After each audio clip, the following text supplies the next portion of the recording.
Nagkalasog-lasog ang katawan at halos hindi na mamukhaan ang 64 anyos na biktimang lalaki makaraang makaladkad ng isang pampasaherong jeep sa R. Castillo Road, Agdao, Davao City, bandang 2:00 ng hapon nitong Lunes, Oktubre 9 ng taon. Sa ulat mula sa Santa Ana Police Station Traffic Section, galing sa Agdao Flyover at binabaybay sa magkaparehong direksyon ng pampasaherong jeep, e-bike, single motor at tricycle ang R. Castillo Road nang bigla na lamang bungguin ng PUJ na minamaneho ng isang Lolito Maglacon Jr. ang tatlong sasakyan kung saan ang e-bike na dala ng biktimang si Eduardo Zagado ang napuruhan.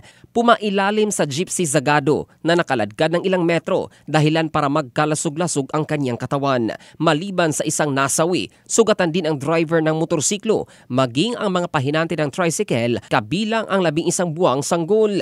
Nakakustodiya naman ngayon sa himpilan ng pulisya ng Santa Ana Police Station ang driver ng PUJ habang inihahanda ang kasong isasampa laban sa kanya.